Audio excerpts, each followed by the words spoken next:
I'd like to thank you for inviting me on the show. It's such an honour to be here, and I'd just like to say that when I'm not playing Xbox with my mate Thor, I really like to listen to my favourite podcast, Pop Culture Pasta.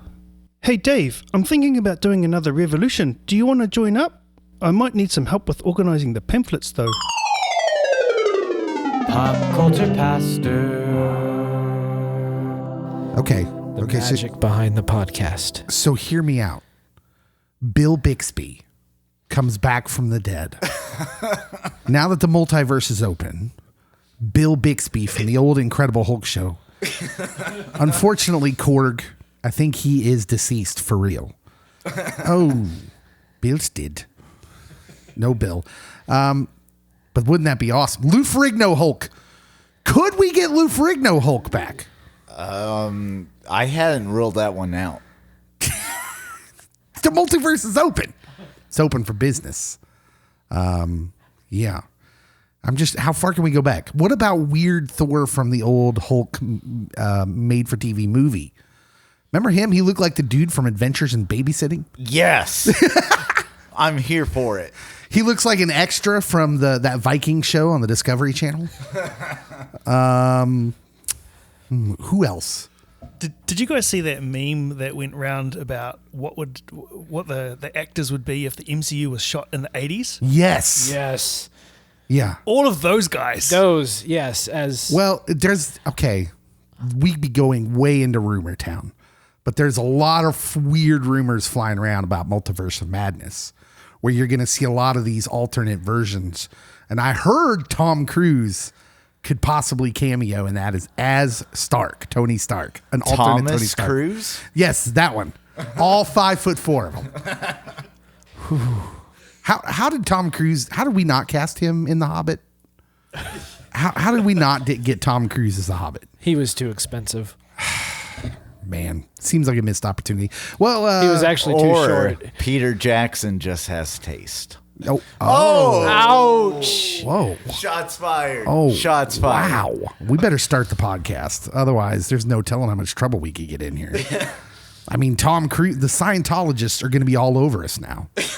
They're just going to be like, we're going to get cease and desist orders. Don't you dare stay in Uncuts. Thomas Cruise slander. What's great is when he said that, he actually stood up on the couch and yelled it to you guys. So,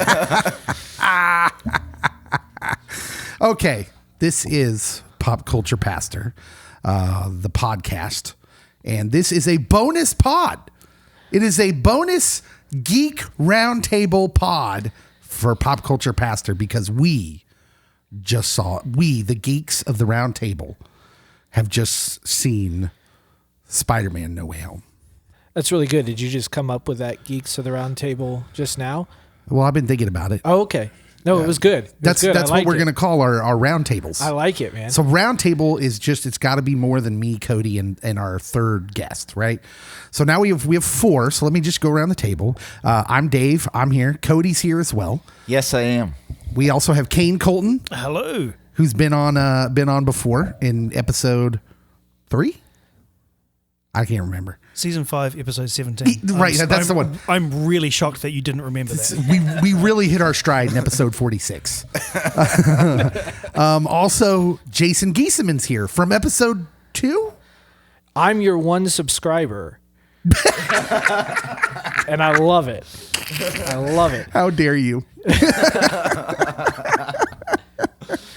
So we are the geeks of the round table. We are all in ministry. This is Pop Culture Pastor, and we have just seen Spider-Man No Way Home.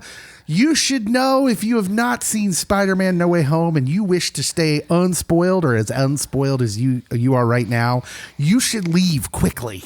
How dare you? We are going to spoil like milk outside on a 105 Kansas summer day. Yeah. I don't know how you haven't seen it yet, to be honest. This pod's going to drop Monday morning. Anyone serious who is not in the hospital or under COVID restrictions should have seen this movie in that first weekend, right? This is the most hyped movie maybe of our lives. Yeah, definitely. Yeah. And just consider this fair warning. Like, this is now on you. If you haven't seen it, we're going to Spoil Town, and this is now on you. Spoil Town. And We're going to Spoil Town. Here's what you really need to do. If you haven't seen it yet, pause the podcast. Yeah. Go see it right now if you can. And then come back and listen to the podcast. Yeah, definitely. You're not going to want to wait to see this movie. This whole movie is going to be spoiled within days. As we're recording this, we're seeing it on day number 2. Yes. So we waited a whole day to go see it on a Friday instead of the Thursday opening. And it felt like an eternity. And I did get spoiled for some of it on the internet today. I purposely stayed off the internet today. Yeah, I should have. The into what? Yes. It's an American thing. The information We'll teach you later. superhighway, as we call it, the World Wide Web. It was a part that, was well known to happen. It wasn't like I got spoiled on something really ridiculous, but so you should know. Turn back now. Turn this off right now, because we're about to go into spoilers. All right. In 3, 2, 1. Multiverse. Yeah. Okay. All right. Let's start off with this. I've been thinking, how about we just go around the geek table here and give me if you had to give it a 1-word review. 1-word review. What would it be, Kane? I want this word to be accurate. Come back to me. I'll have a good one. Oh, okay. Maybe I'll have a good one. You're going to consider it. Okay. He's passing to Cody. Cody? Can I hyphenate this word? Sure, you do you. It's all about your truth these days. You can, if it's 1 word to you, then who might argue? Top hyphen 3 hyphen of hyphen all time. Somehow, Cody, you managed to infuriate me, even when I'm this happy. I mean, what is wrong with you? That was 2 hyphens, like 5 syllables. That is not a 1-word review. It's like he wasn't even trying. Okay, here we go. 1 word. Encompassing. Oh, okay. Very nice. Encompassing. Yeah, I've already said mine. Yeah, we're skipping you now. Jason? I mean, the first word that came to mind was amazing, but I realized that's 2 on the nose. So, top notch. It's everything the Amazing Spider-Man should have been. Top notch. There's another hyphen. You're amazing. I'm gonna say emotional. That was we'll get into that, but it was that packed an emotional punch that I don't think I was ready for. I mean, I figured it would be somewhat darker just with what was going on, but man. That movie, there's all sorts of emotional lines running through this movie, and we'll get to that. Okay, so I'll go with splendid. Splendid? Yeah, that's Okay. my word. That sounds like a sugar substitute. Yeah. Okay. We got that out of the way quickly. Let me work on a broad synopsis here. We definitely don't want to go through the movie beat by beat, but we're going to get into some of our favorite scenes, what we really liked about the movie. But in order to put that all into context for you, we do need to give you a broad synopsis. So the conceit of the movie is that you pick up right where you left off at the end of Far From Home. Peter Parker's identity has been outed. I mean, you're immediately at the end of that movie. In fact, while the credits are playing, you're hearing the end of Far From Home.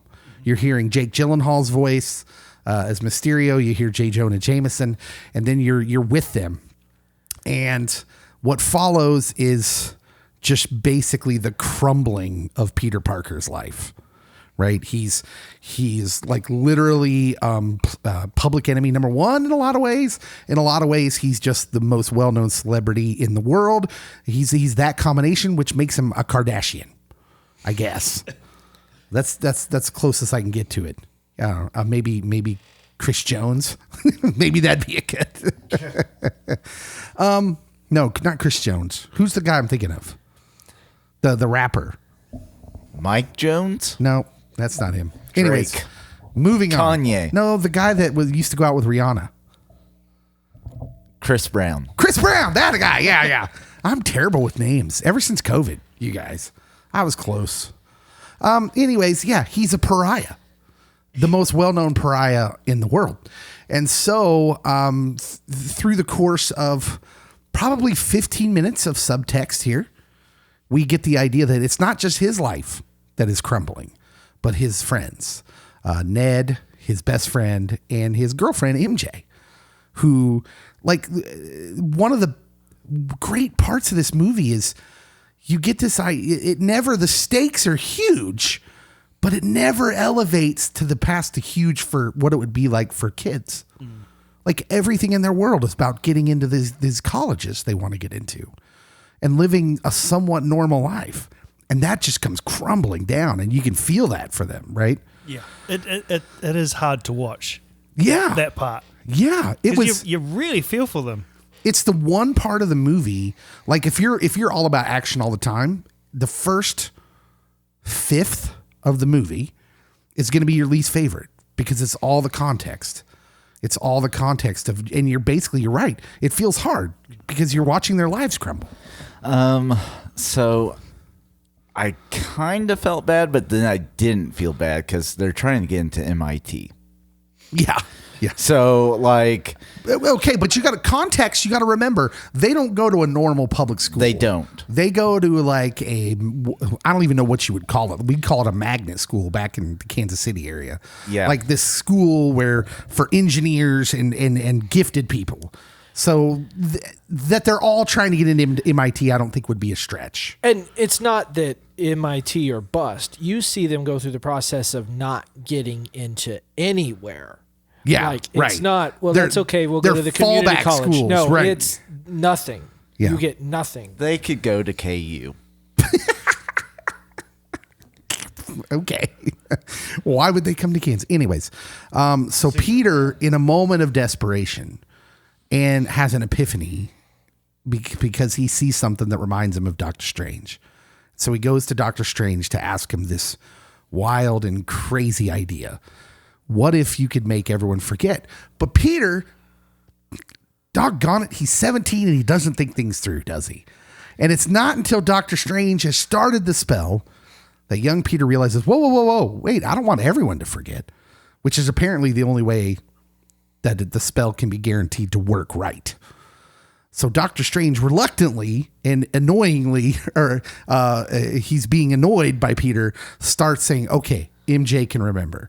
Ned can remember. And through the course of this, something happens with the spell. Now, I think what we're going to find out is that later on is that Strange is without some information here.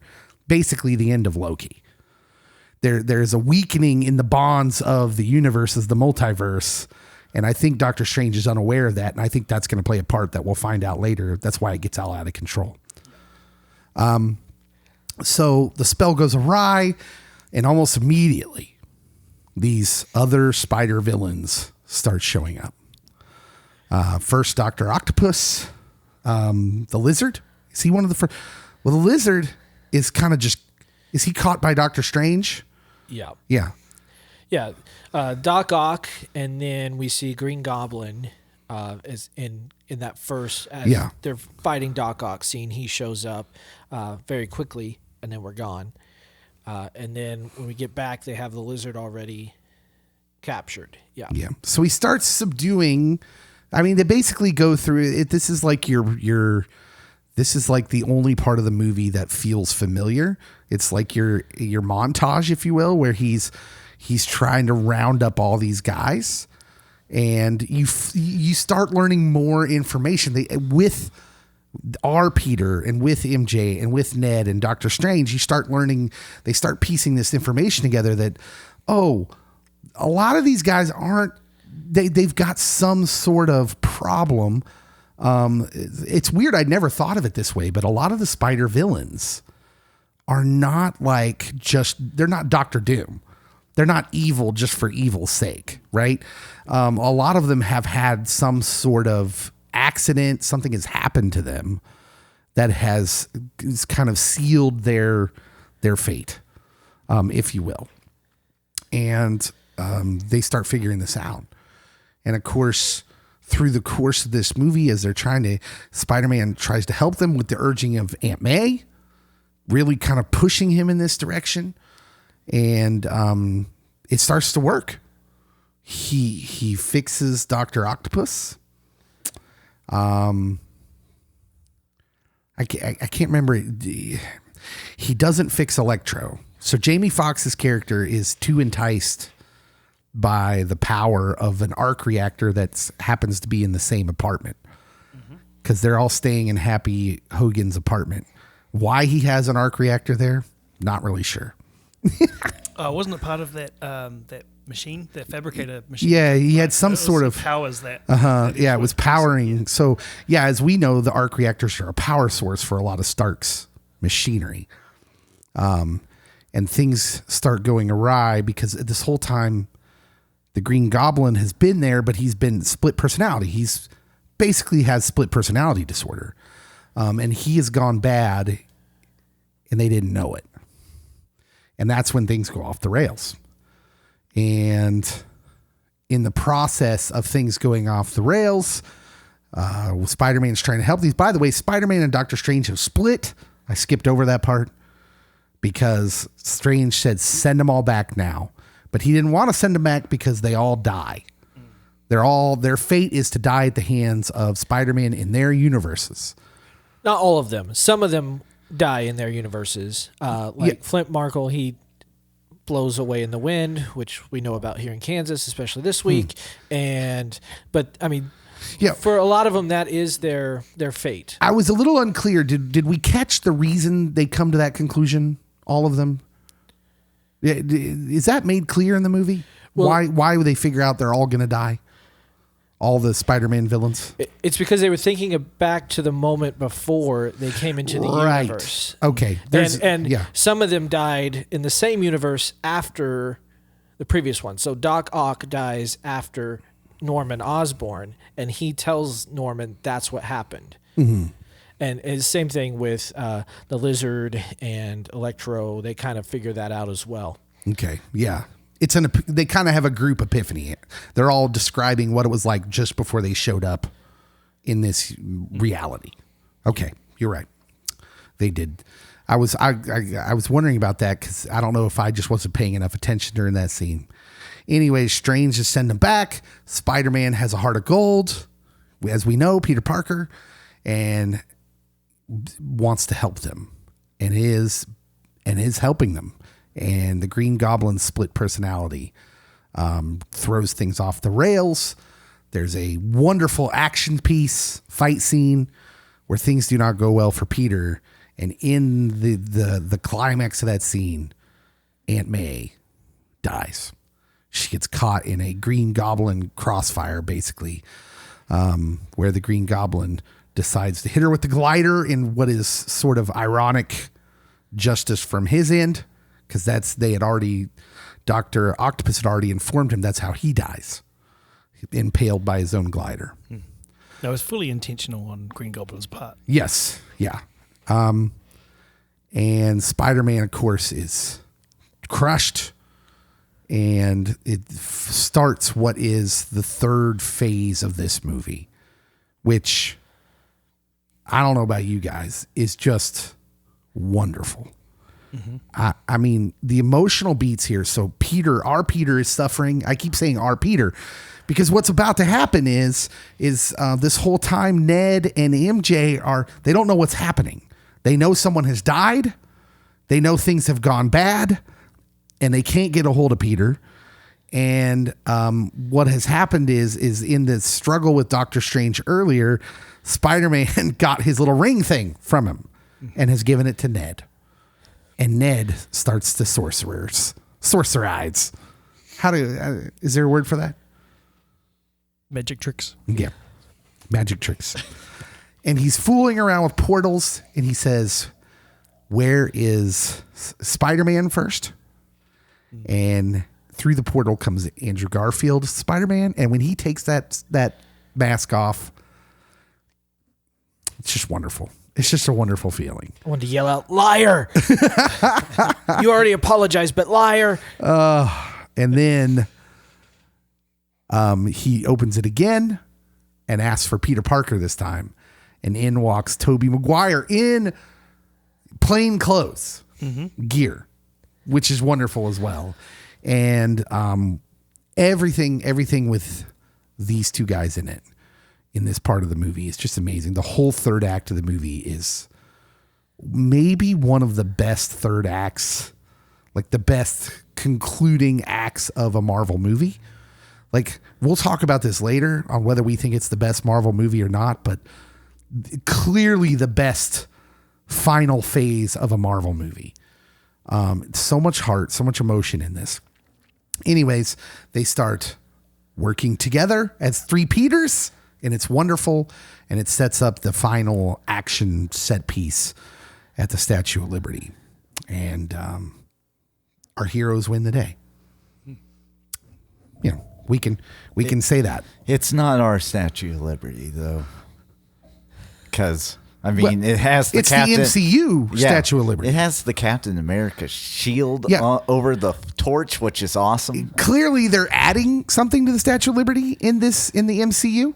They did allude to that earlier in the movie in a background news piece about something about them adding the Cap's shield to Statue of Liberty. They also alluded to it in Hawkeye episode 5. Yelena talks about going and seeing the refurbished Statue of Liberty. It's very strange what's happening, what they're doing. This is clearly something they're working towards, because we've got the Rogers the Musical and the Hawkeye series. Now we've got the Statue of Liberty getting a Captain America touch-up. And this whole thing, we're just like, okay, what's happening here? Because Iron Man was the guy. So what's happening? There's clearly something that that they're waiting to tell. Well, what do they say? History is written by the winners. And so if the government is wanting to write the history, who would they want to be the one who saved everybody? The captain. Well, Captain America. Well, it's interesting because it's just good PR. It makes me think that, like, with all the Marvel Plus series, as we've gone through those, the one of them that doesn't really feel fixed, like it could have taken place, like if they came out with Falcon and the Winter Soldier today, it would fit. Like, it didn't need to fit in where it fit, right? Like, it could have bounced around in any of these time frames. Like, if you go watch this and see all the Captain America love that's happening in Hawkeye and this movie, and then go back and watch Falcon and the Winter Soldier, all of a sudden that carries a lot more weight, everything that's going on in that show. Because, holy cow, Steve Rogers is everywhere in the MCU right now. Yes. Even though we have absolutely no idea where Steve Rogers actually is in the MCU right now. As far as pop culture goes. So, yeah. Okay. So basically this is the synopsis, a broad synopsis. I didn't want to get too into it because now we're going to go into what our favorite scenes were. First of all, I'll start off with like some of the funniest scenes. I wanted to hit on the comedy of the movie. Oh man, the chemistry between the three Spider-Men. Oh my, it's so wonderful. I was not prepared for how wonderful these three would be together. Like, just fantastic. Yeah. Just so good. And for us, there was a winning line.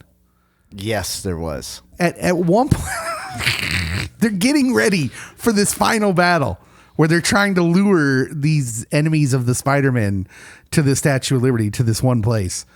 And at one point, Andrew Garfield looks at Tobey Maguire's Peter Parker, who has been in plain clothes this whole time.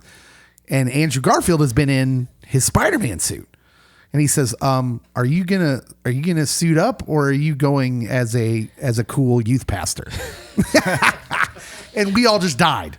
Absolutely dead on the floor. That probably the biggest laugh of the night for our group. Yeah, absolutely it was. And it's funny because as we were watching it, we knew in the same theater a lot of people from your community who know your pastors were there, and it was just incredible as they're laughing behind us as well. To hear that laugh, and I mean, it was an incredible line. Yeah, it was absolutely wonderful. Yeah, what are some other funny parts of the movie that you guys enjoyed? You guys have a look on your face. You look, Kane and Cody look kind of overwhelmed. So we're sharing a mic, by the way, and Like, there's so many different areas my mind's at, and I'm not at the funny parts yet in my mind. So, like, I'm hindered. So Here, I'll pass the mic to Kane. I'll give you one. In a surprise to no one who's been paying attention, the lawyer for Peter Parker, when he is accused of killing Mysterio, ends up being Matt Murdock, played by Charlie Cox of the Netflix Daredevil series. Number one, perfect. Yeah.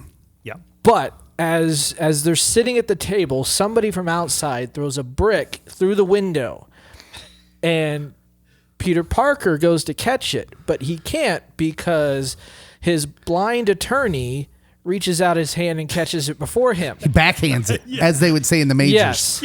Yeah. As Peter is astonished, he says, "How'd you do that?" And Matt Murdock replies, "I'm a really good lawyer." Yes.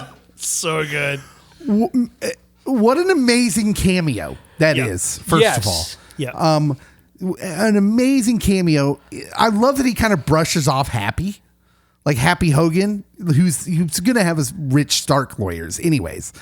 And Matt Murdock, as we know, is like, he pretends he kind of plays the part of the struggling lawyer, the struggling attorney. He's got the office in a crummy building with his friend and partner Foggy. But it's so funny because he's just gotten done telling Happy, you're going to need a really good lawyer. Like, because you got all the Stark problems. So all that Stark tech is out there. They're going to do, everyone's asking questions about the Stark tech Mysterio had, which, if we remember back to Far From Home, was because he worked for Stark. But so the world at large thinks he's actually a multi-dimensional hero. Yeah. They believed the lie. So the world is under the belief that Mysterio is from an alternate reality, not a dude who worked for Stark who ripped off some of the tech and set about on this great lie. And so it makes it funny because he tells Happy, you're going to need a really good lawyer. Yeah. And then the whole thing happens and he says, well, I'm a really good lawyer. I thought that was just a great introduction for who we know as Daredevil into the MCU on that. Another one I have, is if you guys are still thinking about the funny scenes, is we have a part after the three Peters have met and they go to work on cures for each of the villains. And they each kind of take their villains' diseases or sicknesses, whatever you would call them. And they're talking, and Ned comes up to, I believe it was Andrew Garfield's Spider-Man, Peter Parker, says, so do you have a best friend? And Andrew goes, yeah. He goes, so where's he? Oh, he died. Oh, yeah, Tobey Maguire. It was talking to Tobey Maguire. Yeah, and well, how did he die? Well, I held him in my arms as he died. I held him in my arms as he died. After he tried to kill me. After he tried to kill me, and Ned just freezes. And then slowly backs away. The rest of that scene, he's so awesome. Jacob Batalon as Ned. Much of the comic relief in the movie belongs to him, and he's wonderful. It'll make you now. I suspect if we go back and watch the first two MCU Spider-Man movies, we'll be upset about how little he's used, because he gets a much bigger part to play in this movie, and he's absolutely fantastic. And that scene, just the look on his face. Now, there's a whole bunch of comic lore resting beneath the surface of this, because in the comics, Ned Lead becomes the Hobgoblin through circumstances, bad things that happen to him because he's Peter Parker's friend. Through circumstances, he gets messed up too. And so that whole scene, it's like nervous funny for a comic book lover, right? Oh, yeah. You're like, oh, please don't take Ned. Although the Hobgoblin's a really cool character. Yeah, and the whole time you're thinking he has Doctor Strange's ring. Yeah. He's learning what power is, and he's talking with the other Spider-Man about what happens. And I'm like, oh, yeah, dear Lord, please save Ned. It is no, like, listen, remember the Doctor Strange, the first Doctor Strange movie, how even for a guy who's destined to be the Sorcerer Supreme, he has you get the idea that there are some people who just born with some innate ability to do sorcery in the Marvel universe, and Stephen Strange is one of them. And even he looks at Ned after he says, "Did you cast a portal?" And he's like, "Yeah." And Strange goes, "Huh." There's a tacit little... And that's about the 20th portal he's opened in the movie. That makes me a little nervous for Ned's future. I'm like, oh no, he's going to be the Hobgoblin. Well, Ned's family does have the magic in them. And he has that magic and he's using it. So yeah, there's a wonderful scene with his mom and Andrew Garfield when he first shows up. In that, and so a lot of the comic relief in the movie belongs to Jacob Batalon as Ned, and of course Zendaya as MJ, and they're together for a lot of the movie, and that's wonderful. Another the scene you referenced where they're all working on the cures is absolutely fantastic. We don't get enough of how smart our Peter is, Tom Holland, our MCU Peter, which maybe you didn't get to see that in all the other movies. Although I feel like because of both Raimi's Spider-Man and Andrew Garfield's Spider-Man dealing with the Green Goblin and Oscorp and Peter being picked up as like a promising young scientist, they get those times. Whereas Tom Holland, other than being in what you gather is a gifted school for people of this mind, so it was really enjoyable to see Tom Holland immediately zero in on Dr. Octopus's problem. So from Spider-Man 2, the whole reason Otto Octavius is not a bad guy. It's a malfunctioning chip. And Tom Holland, it brought a smile to my face when Tom Holland almost immediately in that scene says, "Well, the problem's right here." Well, Tom Holland, like the only other moment you get previous to this is when Tony Stark first meets him and identifies how he makes his web. Yeah. And you get that he is super intelligent. And then in this movie, he outsmarts Doctor Strange when they're in the mirror dimension. He was like, "Oh, it's math." And then boom. Yeah. So, how great was that scene? That, in my opinion, so far was the greatest Doctor Strange fight scene that we have seen. You know what's better than magic? Math. Oh, that was wonderful. It was an incredible line. Absolutely wonderful. What is it Isaac Asimov says, though? Isn't he the one who said to people who are uninitiated,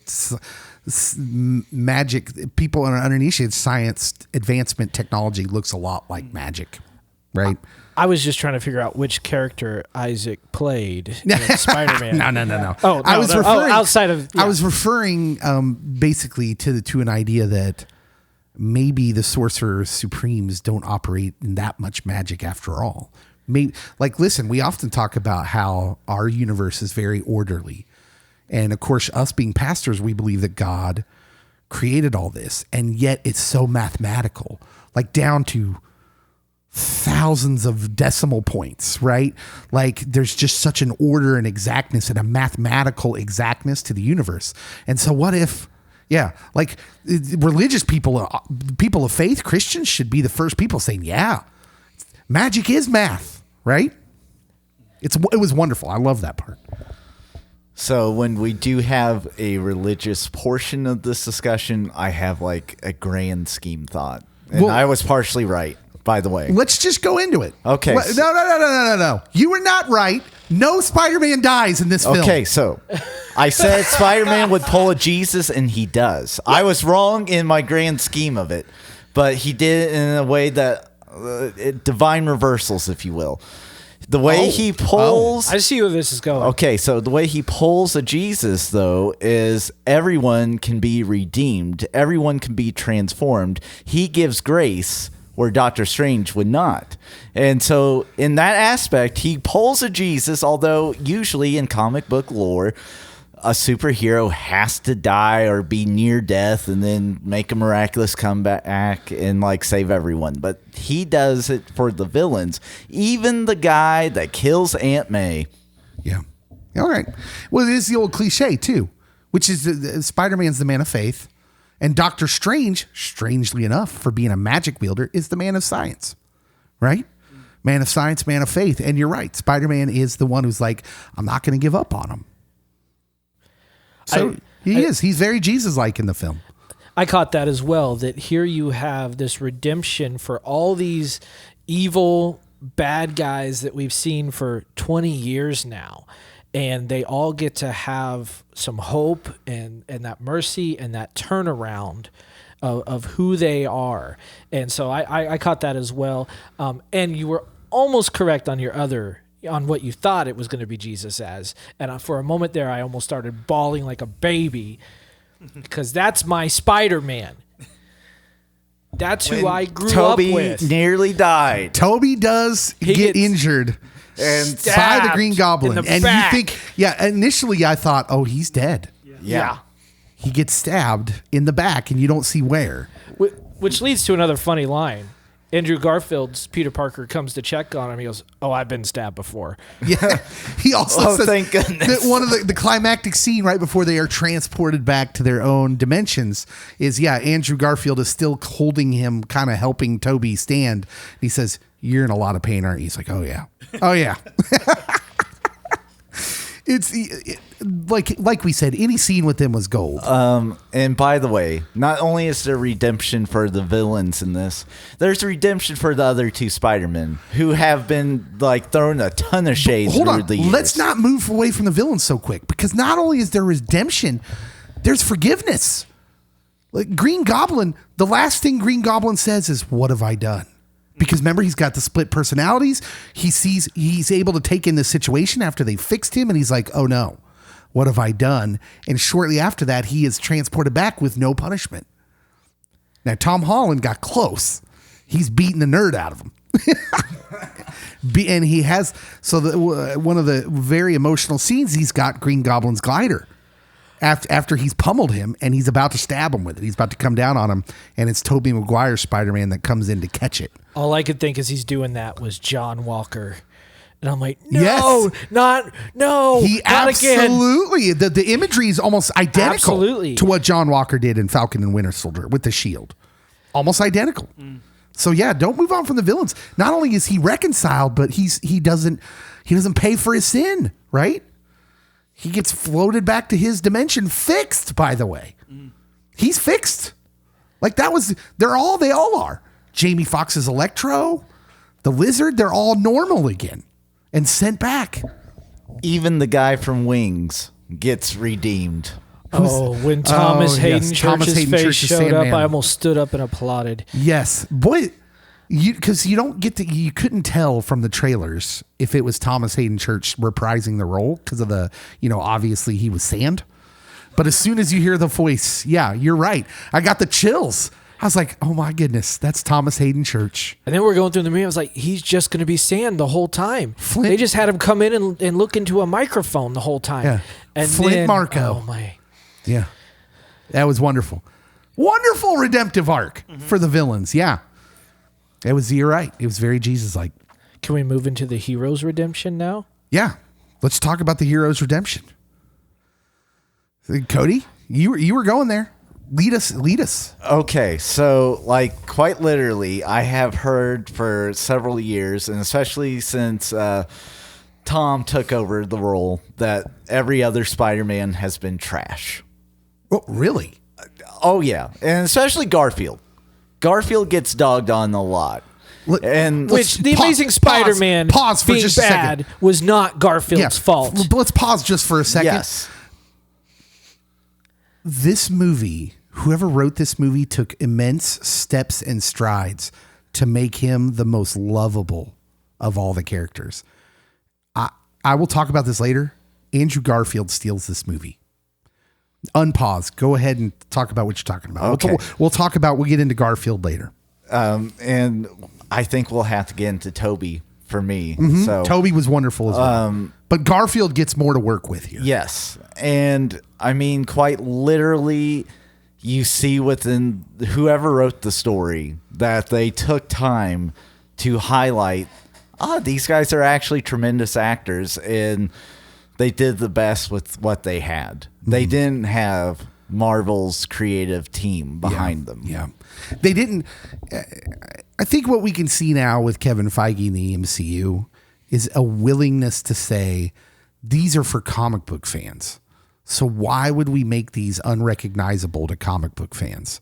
Which, if there's a problem with Garfield's Spider-Man movies, is there, I mean, Electro, a lot of it was unrecognizable, whether it be story, whether it be design. You know, I think Fantastic Four is a great example of that. I think they fell into the Dark Knight curse, where we had these more fun, lighter Spider-Man movies with Tobey Maguire, and then the Batman Dark Knight trilogy comes along, and they're like, we got to be darker and edgy. Right. And so it's almost like they were trying to do DCEU movies instead of Marvel Spider-Man movies. And even this movie, even though it's got some darker moments in it, it's still a Spider-Man Marvel light fun movie. This Okay, may be one of the darkest movies. I was in the going to MCU. say, like, throughout it, I kept thinking, ooh, this kind of reminds me of Bruce Wayne. Oh, okay. So, Yeah. like, my mind kept going there. And, like, quite literally, I loved the way they ended it because they don't go the Batman route of, like, You want to know what route they go? I'm ready for it. What I thought of when he slings away at the end, when everyone's about to forget who he is, was the Incredible Hulk TV series. You know how every episode ended? The Hulk running away in slow motion while they play the sad music. Do, do, do, do. The piano. Do, do, do, do, do. Oh, it was the Incredible Hulk. He's off. He's swinging off into the sunset where he's all alone. It was the Incredible Hulk TV series, which was one of the saddest superhero endeavors ever, by the way. And frankly, one of the things they missed out on with the Hulk in the Marvel, in the movies, is we never got like just wildly, desperately alone Bruce Banner. Like even in the movie they did, he had Liv Tyler's Betty. Was that her name? Betty Betty Ross. Betty. Yeah. Yes. But in that TV show, he's wildly alone. And this is like an MCU first. Because Spider-Man at the end of this movie is wildly alone. Nobody knows who he is. Because of there's a spell cast at the end of the movie. He asks Doctor Strange to cast the original spell, the one that would have worked easily. Have everyone forget who I am. And the one who this is another great emotional. This movie was wonderful in these little emotional beats because the one who pushes him back this time is Strange. He's like, everyone who cares about you and loves you will forget about you. And you see the little tear in Strange's eye, and you're like, not Doctor Strange. We no! will all forget you. Oh, man. It was heart-wrenching. Yeah, and Strange goes, but talking about the ones that love him, he's like, but the ones that love you. Yeah. Did you catch that little slip? The ones that love you. But he started off with we. He's like, we, the ones. Yeah. Yeah. Because Stephen Strange is learning how to love, right? Oh man, that was wonderful. Yeah. So the end of the movie, I just got Incredible Hulk TV show vibes from. So we kind of bounced around there, but the redemption for Andrew Garfield's Peter Parker. Yeah. Yeah. Okay. Go ahead. This is a good segue into our favorite emotional scenes. So go ahead. Okay. We've all seen probably the trailer where MJ is falling. And having just gone through all of the previous Spider-Man movies with my teenage daughter, having seen him the first time, the only visceral reaction she had in the entire thing, as much as she enjoyed them, was when Gwen Stacy fell in Amazing Spider-Man 2. Let's be really clear. The Garfield Spider-Man movies are not great. That scene where Gwen Stacy dies and he falls apart holding her is one of the best Spider-Man scenes ever put to film. That scene, because of the acting of Garfield, is just spectacular. Gives you all the feels. And it's partly you got to give Emma Stone some credit because she really brought that character to life. Yes. So there was the emotional wrenching of that scene is made possible because Emma Stone is a great actress. Because of the work she did for 2 movies. Yes, exactly. Building that character. Even though those movies were not great, that scene may be the best Spider-Man scene put to film before this one. Before every scene in this. No. And you're right. The scene where he gets the redemptiveness of MJ's falling, Tom Holland's Spider-Man gets taken out by the Goblin glider. So you're like, not again. Yeah. Not again. And it is Andrew Garfield who comes in and catches her at the last second. And it sets up the scene on the ground. I think this is the part where I cried the most during the movie. Because just the facial acting on Andrew Garfield is so good. Because he says, "Are you okay?" And he's like emotionally a wreck. And you can see he's happy. Like he's going through all the emotions of the heartbreak and the wreck of his life because he couldn't save Gwen. But he's just got that redemption has just happened. He saved MJ. And then she notices, right? And says, "Are you okay?" And he says, "Yeah." Andrew Garfield steals this movie. And I really don't know how else to put that. In the third phase of this movie, in the third act, Andrew Garfield does amazing work. He's amazing in this movie. No pun intended. Oh, pun absolutely intended. Good, because it should have been. Actually, that's one of my funny moments is when Tobey Maguire is trying to encourage Andrew Garfield's Spider-Man. Mm-hmm. He's like, "No, you're amazing. No, you're amazing. No, don't be down. You're really amazing. You are really amazing." And Andrew Garfield responds, "Thanks, man. I needed that." Well, because it's clear that when Garfield's Spider-Man walks through that portal, we find this Spider-Man in a bad place. So he talks about, he's like, somewhere along the line, I just stop. So it's implied that he's the one who kills Max, the Electro, right? Isn't that what he's and the Lizard and anyone in his universe, right? Because he says at some point, I just stopped pulling my punches. I became bitter. And that's the great thing about this movie is, it really helps to watch all the previous ones. But if you come into this movie only watching the Homecoming trilogy, you don't have to really catch up because they build the characters in the movie, even the ones that they've already built 20 years ago. And you know that is his redemption because they've built it previously in this movie. Mm-hmm. Yeah, it's more emotional if you've seen it. And again, so I said Bruce Wayne, like literally Batman at times stops holding back his punches. And he gets really bitter. Because he's damaged. He's damaged. And that's not where we leave this Spider-Man at with Andrew. That he gets a redemptive chance. He gets the chance to save another Spider-Man's girlfriend and feel that sense of completion and that sense of hope again. And yeah, it's beautiful. And I mean, you see... Tom's Spider-Man, like he goes kind of down the dark path, but it's the other Spider-Men that come in and like they teach or tell him this isn't the way. That's not who you are. Mm-hmm. And so, yeah, I love the fact that you get this darkness, you get this grittiness, but then it's stopped and there's hope. There's light at the end of the tunnel. When to say that Andrew Garfield's emotional beats in this movie kind of stole the movie for me, that is not to put down the work that Tom Holland did.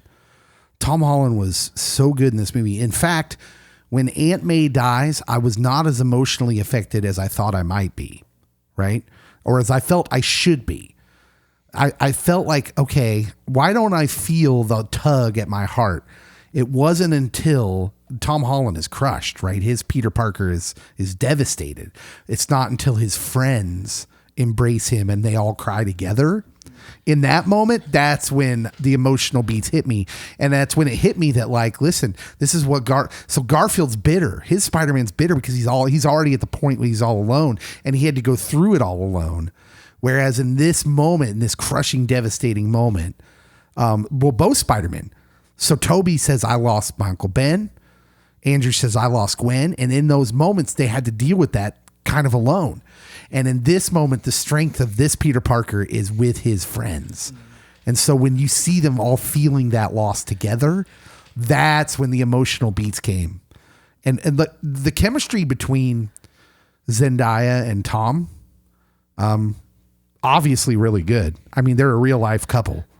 Yeah, it jumped off at the screen at you, like it wasn't. Oh yeah, it's Zendaya and Tom, and they're in love. No, they're MJ and Peter. MJ and Peter are in love, and they care for each other deeply. And Ned is not a third wheel.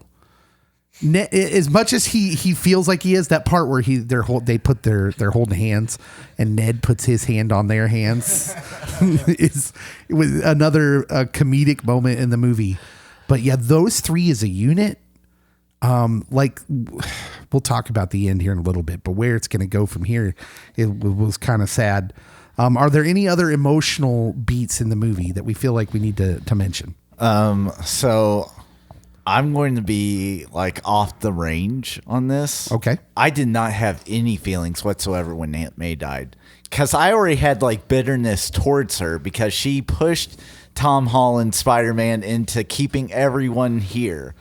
And it's like, this is all on Aunt May. Okay, but she's his Uncle Ben. This whole time, we've never been given any backstory about why it's just Aunt May. Where's his Uncle Ben? Well, in this universe, she's his Uncle Ben. And she's right. At the end of the day, she was right. These men were all redeemable. They might have been, but it was still her fault. And so, I'm with you. I did not feel the emotional heaviness in her death scene. Yeah. Like I said, it was not until his friends come and they are devastated together. It's something about their devastation and togetherness that got to me. But for me, the emotional scene, I think, is so as Tom's pummeling and then he decides, I'm going to get the glider and I'm going to end it. Toby comes in. Yeah. And no word said. Yeah. They're looking in each other's eyes as they're both holding opposite sides. Then they slowly glider. move into. No, never mind. That's him and MJ. Sorry, that's a different part. But no, like when I said the word splendid after my multi-hyphenated word at the beginning, but no, like Tobey Maguire, like throughout it, for me, like just his facial expressions, his demeanor, because he's worked through the baggage, and like he even says like it's complicated, but like it's well worth it. You'll get through it. Like he just has this splendid demeanor and like his facial expressions and. Yeah, Toby, he steals quite a few scenes for me. Emotionally, he doesn't get as much to work with. He has to be a lot more subtle because he's the aged. He's Peter the wisdom. Parker. Yeah, and he's grounded in a lot of ways. He's lived through the wars, right? And so he has to be this grounded, kind of solid Peter. They make a lot of old jokes. Like there's a joke where his back's hurting him. He has to stretch out his back before the big fight at the end, and Andrew Garfield helps him with that, crack in the back. But it really, all three, obviously we knew they were in this movie. I've been saying that for like 8 pods, it seems like, because there's still some people out there like, well, they haven't shown them in the commercials. I was like, they're clearly in it. It would make no sense for all these villains to be in it and not them. So they're in this. In the back of my head, I think I had concerns thinking about them being in it. Like, how is this going to mix? How are they going to do this? Is it just going to be fan service? Is it just going to be, here we are, we're the three amigos. Three Spider-Man pointing at each other. Yeah. What are you doing here? No, what are you doing here? Which they definitely do the meme, and they do it in a hilarious way, by the way, that perfectly, seamlessly in a scene with the Spider-Man men pointing each other meme, and they make it very Night at the Roxbury. They're like me, him, me, him, me, him, me. But yeah, my concerns are gone because they wonderful meshing of these three Spider-Men. Can I tell you, I thought we were getting like cameos. Like with Matt Murdock, it was a cameo. Yeah. It was great. It was part of the story. Loved it. Oh, you But it thought was a they were cameo. just getting, I you thought you thought, were just getting they might cameo. get one scene and it might be that they show up right at the battle and then go off on their own and maybe not even have any besides Spider-Man, but have witty lines and not really. The emotional depth and the character arcs that they each had in this movie just blew me away. Like this movie, because of all the people coming in, I assumed a lot of it was going to be cameos. I think there were really only two. And one we've talked about, and the other we haven't. Yeah. And we're probably going to talk about it later. Yeah. Well, the next thing we're going to talk about is Easter eggs. So we'll get to And that. one of the reasons I thought that is because there's no way you can bring all these characters in and give them all a character arc. Yeah. But they did. And they earned it too. Yes. Like, so one of the cheesiest lines in the whole film, Andrew Garfield before the final battle, as they're huddling up it's in the final battle. They almost take a timeout. They're like, we're getting our butts kicked. Let's take a TO. Let's huddle up Let's take again a TO. and And see they what we huddle can up. do. And as they're getting ready to go do their things, Andrew Garfield says, I love you guys. And it's earned. You're like, oh yeah, these dudes are thick. They're thick as thieves now. Yeah. Nobody gets it like they do. It's Band of Brothers. Like, you're totally in it. Though the other two kind of look at him and go, yeah, okay. Yeah, it's played for comedy. Yeah. But it's totally believable. Yeah. Andrew Garfield needed someone, man, and he got it. Absolutely. Oh, it was wonderful. Wonderful stuff. Let's talk about Easter eggs. Cameos. Obviously, we've talked a lot about Matt Murdock making his first appearance in the MCU wonderfully, by the way. Loved seeing him there. I was thinking, oh man, that's just so good that they've got him in here. Yeah, big fan of obviously I think the Daredevil and the Punisher were the best of the Netflix shows. Mm-hmm. Agreed. Was there a question? Well, I wouldn't think so. No. Okay, just checking. I've heard some people say they wouldn't want they would take them all back except for Iron Fist. I'm not as opposed to that, I guess, because I'm a big fan of the Iron Fist character, and everybody was wanting Iron Fist later in the comics. What they got was new to the heroing game, Danny Rand, and I thought he acted exactly how he should have acted, like a petulant idiot. Yeah. I really like Jessica Jones. Jessica Jones was great. Yeah. First season in David Tennant as the villain was perfect. Yeah. But I think Daredevil was the best.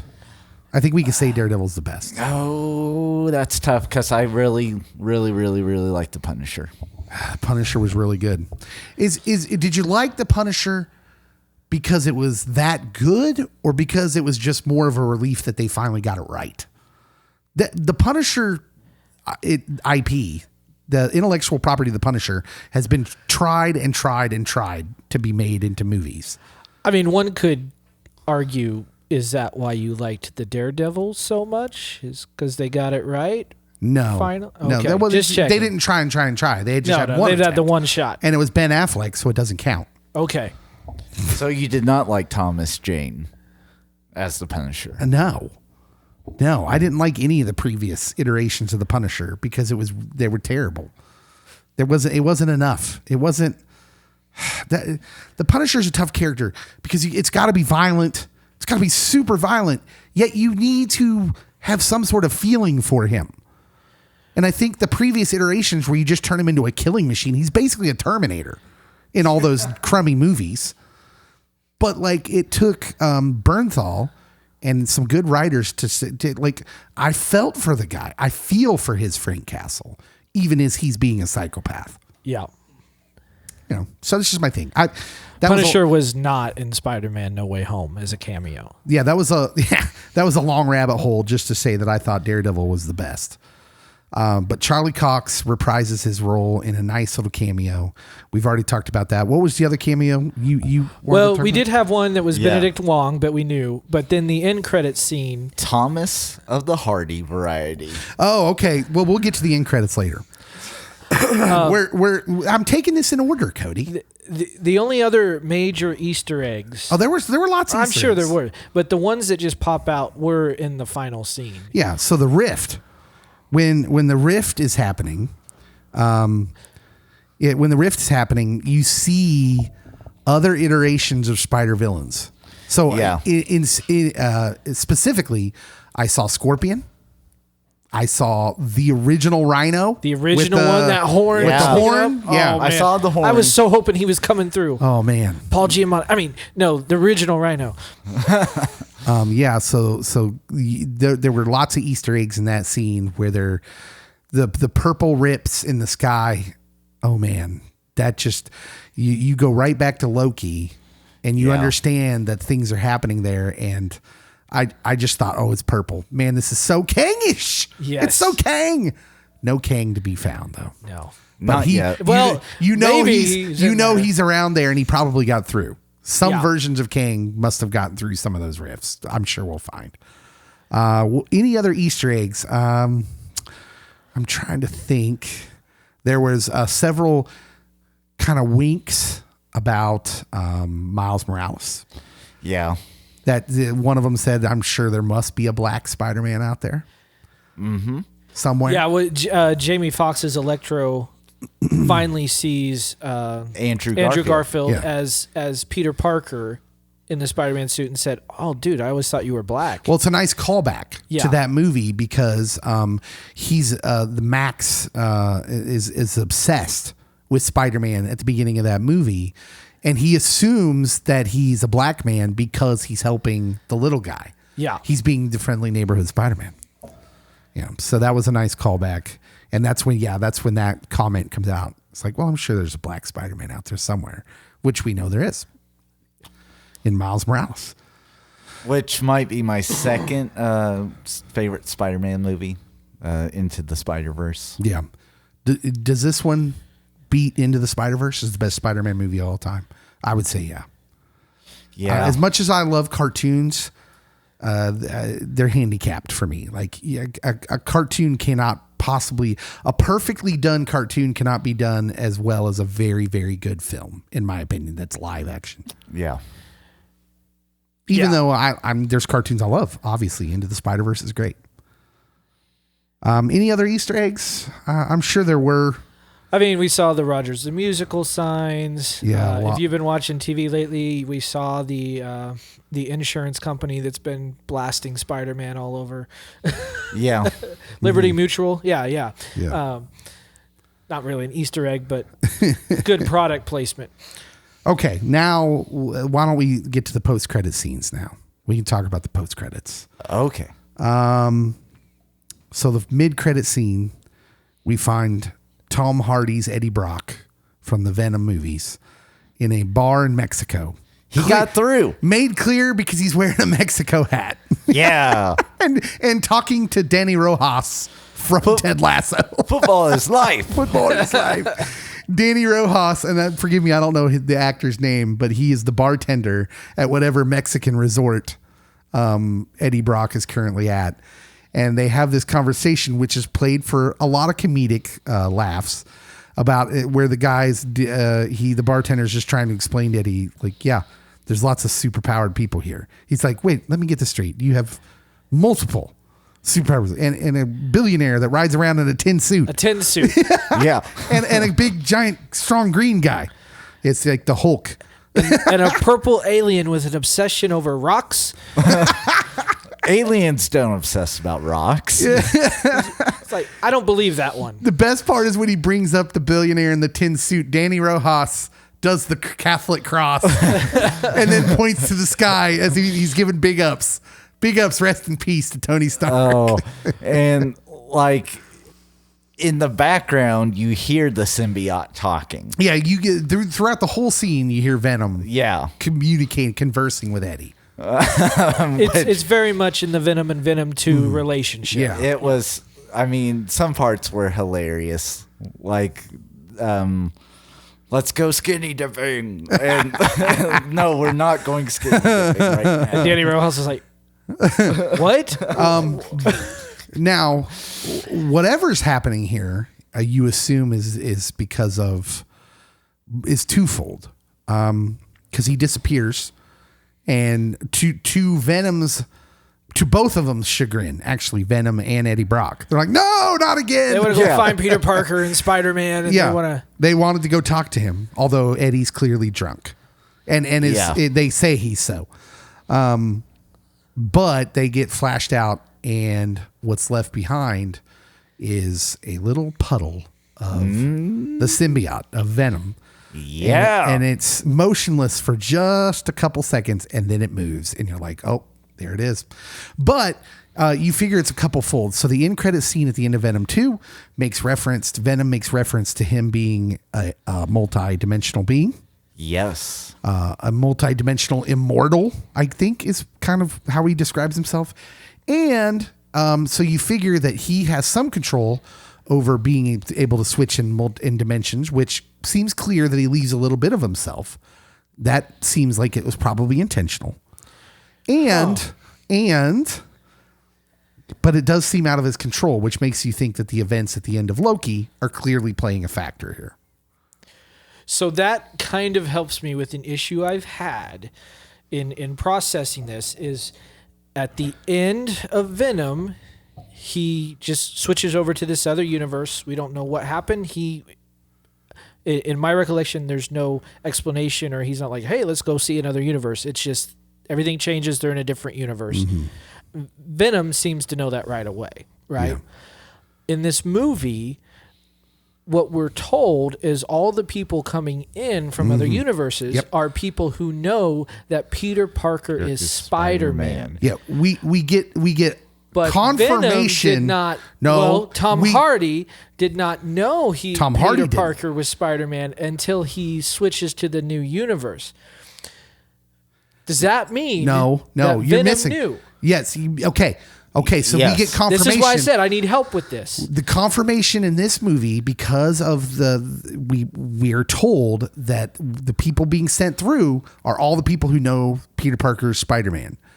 In the end credit scene of Venom 2, the symbiote clearly says, when Spider-Man's on the screen, the TV screen, the symbiote clearly says that guy. Which was weird at the time. It was a weird thing for the symbiote to say. It doesn't fit in the scene, but it's made in this movie. It's made clear you're supposed to infer that the symbiote has some sort of history already with Spider-Man. Okay, what I took that guy as we know from comic books and from the previous, that the symbiotes have kind of this perfect connection, right?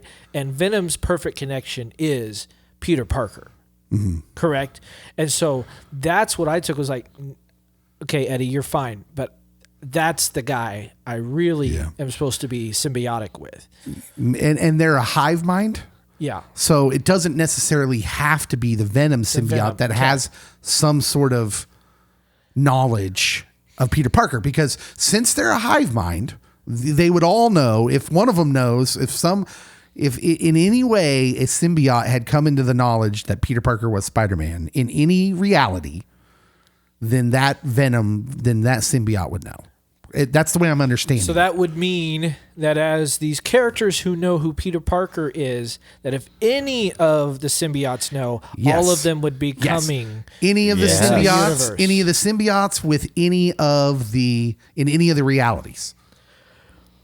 Which is not good news for where we leave Peter Parker. No.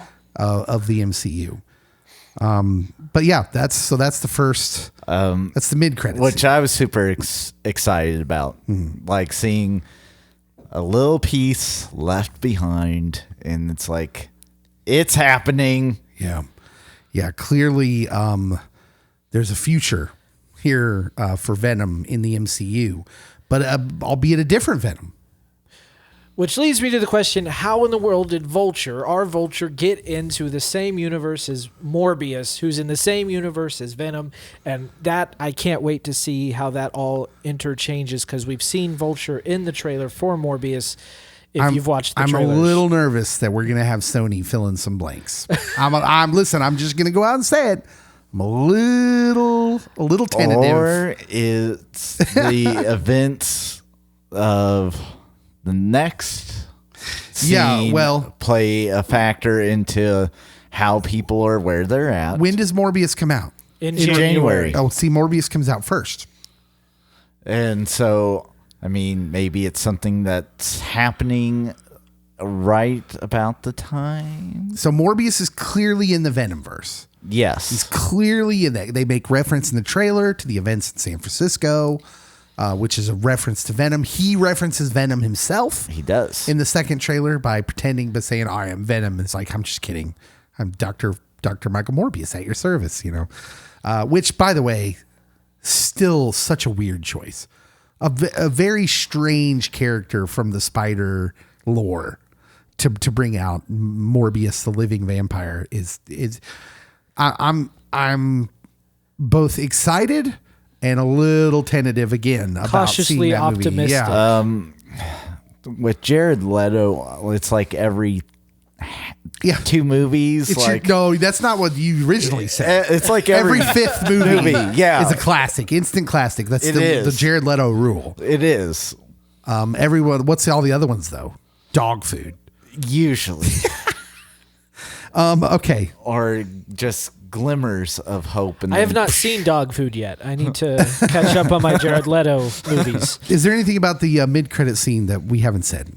I don't think so. I don't think so. Let's go to the end credit scene. End credit scene. By the way, first of all, Marvel makes a wonderful music choice. De La Soul. Yeah. At the end credits, the magic number. I mean, if we want to talk about 3. music, yeah, absolutely. And quite frankly, you know, we talked about the character arc. The music throughout just helped with the character and the plot arc. Mm-hmm. The music that they chose from previous movies at the moment that they chose them, I mean, just an incredible thing. And I will give credit. On the way over here, between the movie and here to record, I talked to my wife and she mentioned that, and I was like, "You're right, absolutely."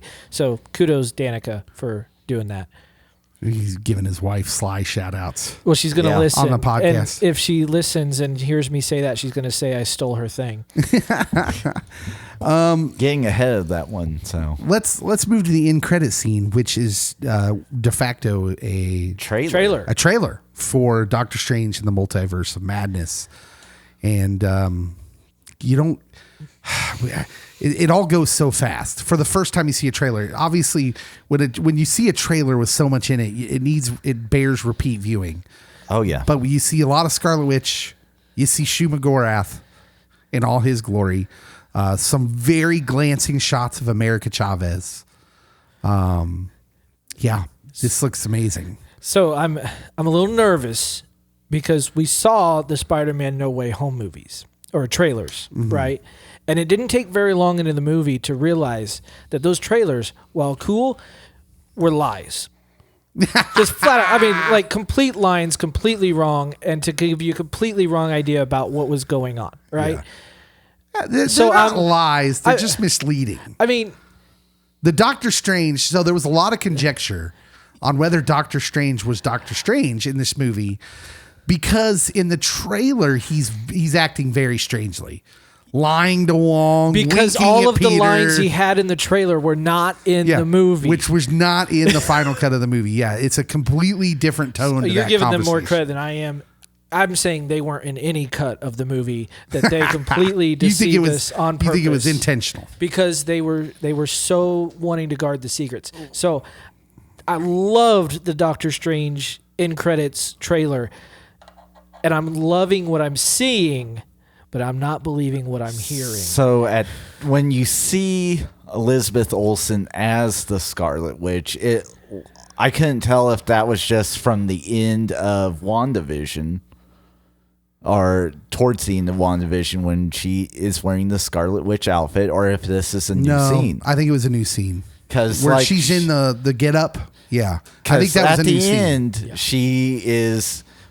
At the end of WandaVision, she's in one place, but then she's in another in the Scarlet Witch outfit, going through the books. Yeah, what I love about this first trailer for Multiverse of Madness is the events of this movie are going to play right into it, as the first 15 to 20 seconds of the trailer are replayed lines being echoed through what you're seeing from Spider-Man No Way Home between Doctor Strange and Wong. And that was like, which did we know Wong was the Sorcerer Supreme before this movie? No, that's new information. Yeah. Wong is the Sorcerer Supreme. We find out in this movie because Strange was blipped. They needed a new Sorcerer Supreme, and he was gone for 5 years. Yeah. Another exciting revelation about that trailer is we saw Mordo. Who Yes. we kind of had figured maybe might be coming back because he kind of disappeared and then there was nothing. Yeah, Mordo, I think that's what has me very excited for Multiverse of Madness is the implication this whole time was like, well, is Scarlet Witch the villain? I think we can fully say now, no. Scarlet Witch will not be the main villain of Multiverse of Madness, which a lot of people suspected because we hadn't heard much. We knew Shuma Gorath would make an appearance, but it's a weird cosmic interdimensional being. He's probably not going to be your main villain. He's just going to show up. And I think what you saw in this trailer, it was a lot of Mordo, a lot of Chiwetel Ejiofor. That's why I just called him Mordo, because even when I'm looking at it, I can't pronounce it. So. His Baron Mordo is probably going to be the main adversary in this movie. And again, you get another Marvel villain who's not overtly evil. He thinks what he's doing is right, and you can kind of see it his way. Like, there's one of the lines played in the trailer at the end credits in the trailer is the most dangerous threat to our reality is you. And he's talking to Doctor Strange, and I'm like, yeah, kind of, right? Yeah, he really is. You're just playing with magic. If you watch the What If series, you know that he is potentially. Can we just talk about Sinister Supreme Sinister Strange showing up? Yeah, in the trailer. That's who that was, right? Yes. That's What If. Absolutely. Doctor Strange. Oh my gosh. I think all our heads exploded. My kids, even their heads exploded. Wait, was that What If Doctor Strange? That was the evil Doctor Strange. Yes. Amazing. That was near the end of the trailer. It was kind of the big reveal at the end of the trailer. It was like, oh my goodness. Oh my goodness. Strange. It's going to be insane. Talking to himself. In which, I mean, even Tilda Swinton's Sorcerer Supreme, like, she says that, I mean, she hints that he could be just as evil as he is good. Yeah. Yeah. Because he just messes with, because he's in the pursuit of knowledge. Well, the Sorcerer Supreme has a lot in common with possessing the One Ring in Lord of the Rings, right? Mm-hmm. Where even a Gandalf remember the scene where Galadriel, where Bilbo says, well, why don't you take the ring? Or Frodo says, why don't you take the ring? And she's like, well, even Blanchett just even in this scary Spider-Man movie, what differentiates the Spider-Man from the bad guys? They all went through an accident. They all had hard times. They all had people that they lost. It was making good and right choices, choosing to help people over choosing evil. Yeah. Well, that leads to anything else you want to say about the Doctor Strange. Kane, is there anything you would like to say about the Doctor Strange trailer? Kane hasn't talked for a while. It was epic. It was very epic. I wasn't really sure. Like, I heard Doctor Strange in the Multiverse of Madness. I thought, it's kind of cool, but I had no real idea how cool it is going to be. Yeah. I am beyond pumped for that series. I cannot wait. I think the only thing that disappoints me about this movie, which nothing really disappoints me, but if I had to really nitpick, the disappointment of not really getting any deeper into what's going on with the multiverse breaking in this movie. We're just still dealing with them kind of coming to grips with like, oh, something's wrong. And we're coming to grips that the characters are finding that out. What I really loved about the beginning of the trailer was you hear these quotes from this movie between Strange and Wong, where obviously in the Multiverse of Madness, since that's the title, the events of this movie are going to go straight into that movie. Yeah, at this moment in the MCU timeline, Doctor Strange thinks he has fixed the multiverse problem. Yeah. Well, and there's really a passing of the torch that goes on here at the end of this movie. It's funny because somebody, someone in the Marvel pantheon here in the MCU clubhouse, and I can't remember who it was, said that Tom Holland was the emotional carrier, the heart of the MCU right now. His Spider-Man taking over for Robert Downey's Iron Man. But at the end of this movie, that all changes. Mm-hmm. And clearly, we're about to branch off into where Doctor Strange is going to be at the center of all this particular kind of story. Him and even Scarlet Witch. Because if we can go into like the last thing I wanted to talk about is what's next? Where does this movie lead us? And the brilliant thing that's done with this movie is that the one criticism of the Spider-Man in the MCU is he had so much connection so fast.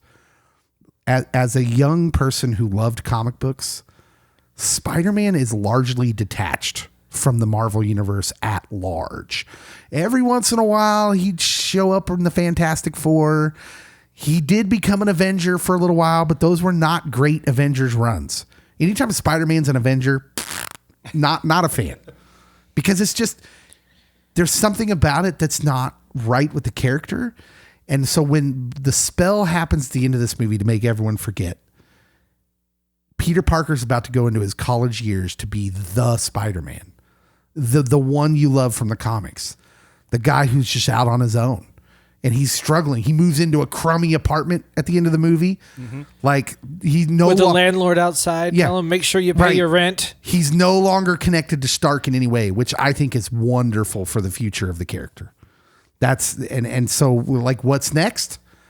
I think what's next is you're going to get college years Spider-Man. I love the fact that we went from potential MIT to now we're working on our GED. Yes. That book was a GED study book. Serious question. Does Peter Parker really need a GED study guide? No. But does he seem like the kind of guy that probably would look at and study it anyways? Yes. Yes. He has to prepare for that test. I was all ready to come on here and complain. It's like, Peter Parker does not need a GED study guide. Come on. But then I thought about it. I was like, no, it fits. He'd be just that nerdy enough. That's to good be reading. Like, to be like, that's the guy who's going to study for the GED, even though he could walk in and ace that test without ever needing to study. But yeah, so in the comics, he goes to NYU, public university there. And it's going to fit. That's going to be all wonderful. The only thing that remains to be seen is, so in the comics, as how they're going to update this is going to be interesting. Because in the comics and even in the Tobey Maguire Spider-Man movies, he's a photographer for the Daily Bugle. And he works for J. Jonah Jameson, right? So there's always that conflict of J. Jonah Jameson hates Spider-Man, and Peter Parker literally makes money off of giving him photos so he can print slander, Spider-Man slander. And even though Peter Parker gives him photos of Spider-Man doing heroic things, he's constantly just slandering Spider-Man. Well, they've updated the Daily Bugle to being its own news network now, so he can do viral videos. By the way, he's clearly InfoWars, right? Oh yeah, that's what they're doing with J. Jonah Jameson. He's Alex. What's that guy's name? InfoWars guy. Oh come on, you guys! Yes. You guys like where are the real Republicans in the room? I was going to say InfoWars or OAN. I mean, like they're doing that. InfoWars. Alex Jones. That's it. How do you forget a name like that? It's so plain. Now I actually went to InfoWars website, so now I just got red flagged by the government. I'm gonna get. Mark Zuckerberg is coming observed for you, now, right? Yeah. So I just went to the website to figure out his name, and now I'm going to get red flagged.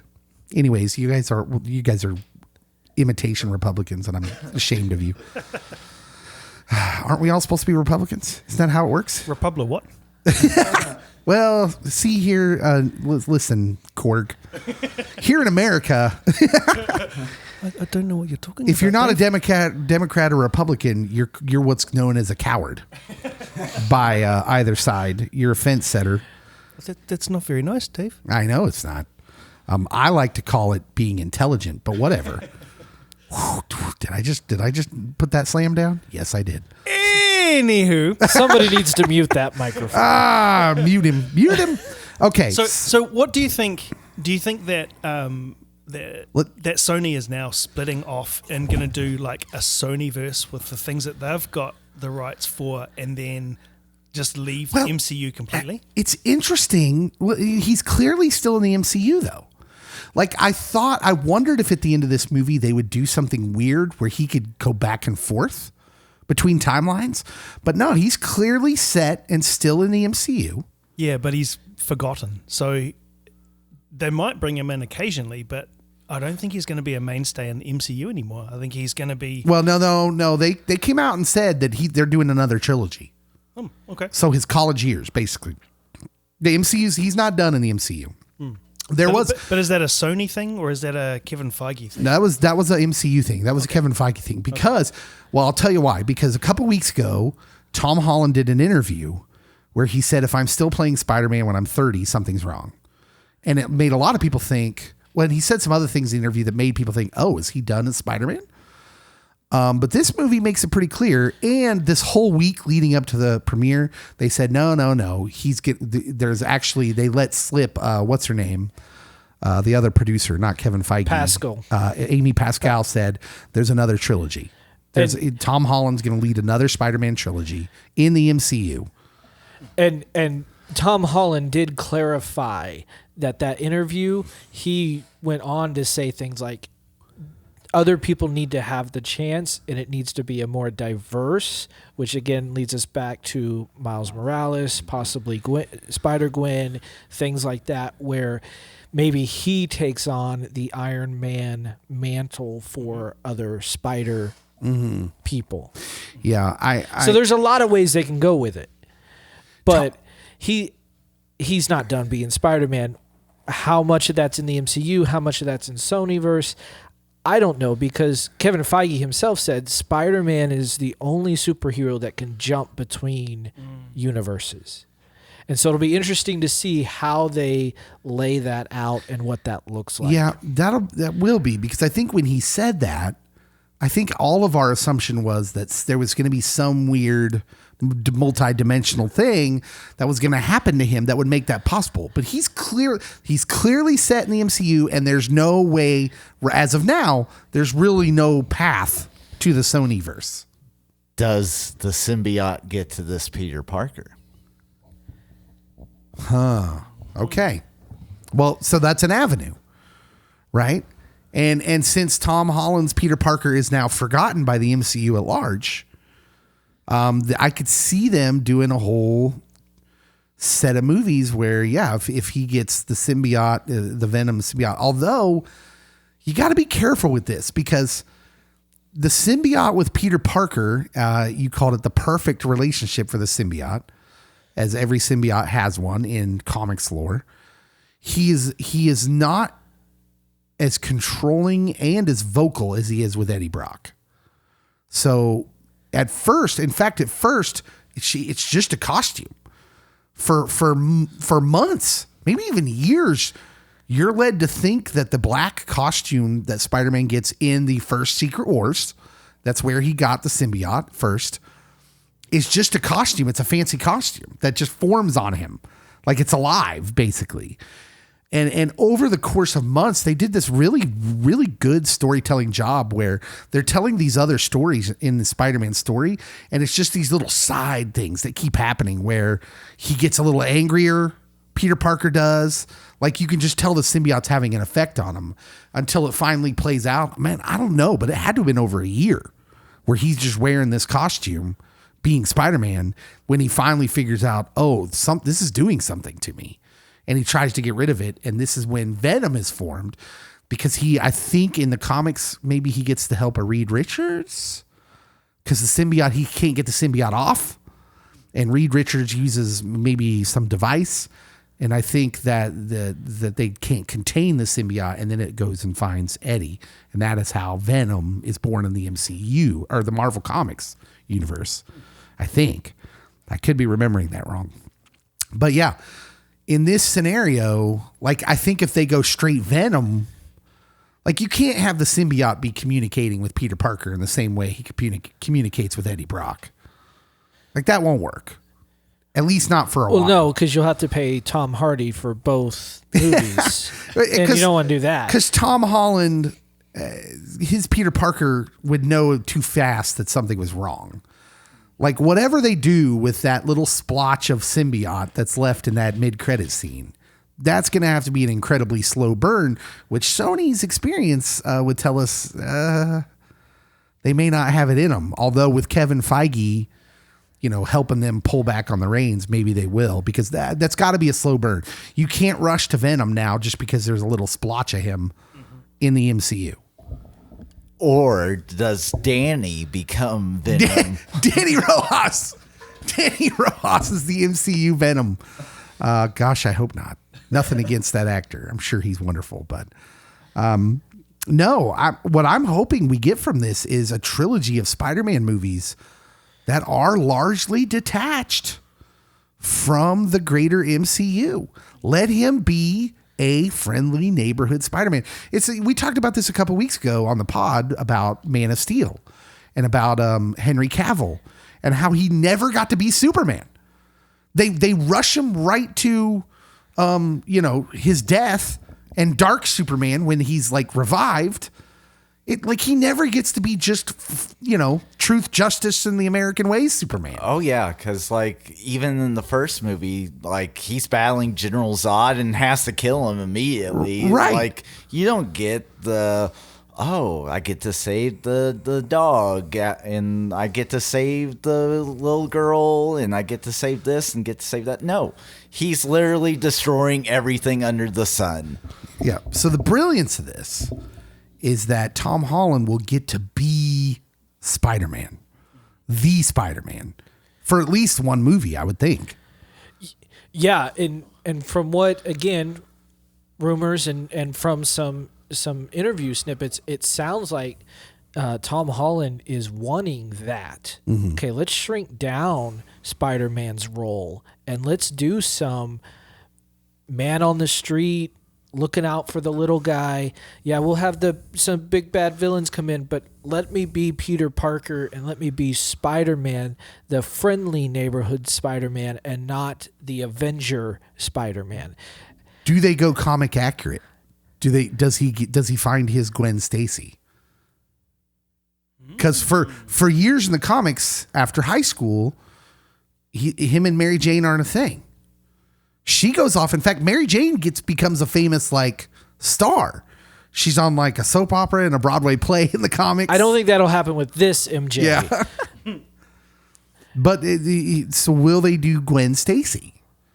I don't think they could, because you really need a Green Goblin for that story. And I think the Green Goblin's done. I think the MCU will not do anything with the Goblin. I think he was brought in for this movie. He was we didn't talk about the amazing I was going to say the villains all did a great job, but I really Willem Dafoe is phenomenal in this. He borders on the edge of just he could snap at any moment, and then he could just be the loving dad that you always wanted. Yeah. Amazing. He's fantastic in this movie. Couldn't imagine anyone else being Norman Osborn now. And I think that's why you're seeing them go the direction they're going in Hawkeye with the Kingpin, where they appear to be elevating Kingpin to a more he's in world events instead of just being a crime boss of New York City. So he's clearly in the Hawkeye series. We've just learned he's behind the hiring of Yelena Belova to kill Hawkeye. No, I'm kidding. Yeah. Sorry. If you have, surely you've seen that. Well, I did talk about it Kane, earlier. Oh, Kane. Sorry, Kane. Fingers in my ears. Oh, Thor. I thought the big guy was the Hulk. Yeah. No. But I think Marvel's paving a road for the Kingpin to be the kind of stand-in for what Norman Osborn is in the comics, which is a world player villain, kind of almost on the level of a Doctor Doom, where he's got corporate power. He's the one who comes up with the Thunderbolts, the Dark Avengers, if you will, like in the comics. And they're building towards that. Marvel's building towards that. You've got what John greater Walker. power is there than to control the superhumans? Yeah, you've got John Walker. You've got Yelena Belova. You've got all these like people that Marvel's lining up that are on that team, that are kind of in that mix of the Thunderbolts. And so I think what you're seeing is that they're kind of positioning Kingpin to be that role. And this movie kind of confirms that theory for me, in that, Norman Osborn's not going to be a thing in the MCU, because Willem Dafoe, you just can't, unless they, I was waiting to see if he would stay in this universe or not. And so when they send him back, they fix him and send him back. It was like, they're done with Goblin. Now, here's the question. Does Ned Leeds fulfill his comic destiny in the MCU and become the Hobgoblin? I don't know. I don't even know how that would happen. Well, first off, he does not know anything about Spider-Man or Peter Parker when we leave him here. Mm-hmm. So you could, through story, you could take him down that path where Spider-Man / Peter Parker becomes an enemy because he has no idea that they're actually best friends. Yeah. There's a foreshadowing in this movie, of course, that was played for laughs, about Ned Leeds, Ned becoming the bad guy, and his unwillingness to do so. But anything else on where we think the story's going now? It's pretty clear we're going to get smaller Spider-Man, New York level hero, which is kind of awesome. Who's self-reliant, not relying on Tony Stark or his technology or on Doctor Strange. He's got to do it on his own now. Yeah, he has a spandex uniform. He has a spandex outfit at the end. I was going to say, we saw 10,000 different Spider-Man outfits during this movie. And then the last one he made himself. And it looks good. It doesn't look cheesy. I thought it was awesome. Bright blue, which that was exciting. I was like, ooh, very comic accurate. Very nice. Anything else on what's next? Any final concluding thoughts about the movie? When can we see it again? Yeah. Do they have a 10 o'clock showing tonight, or what? Man. Wait, I got to drive back home. Oh man.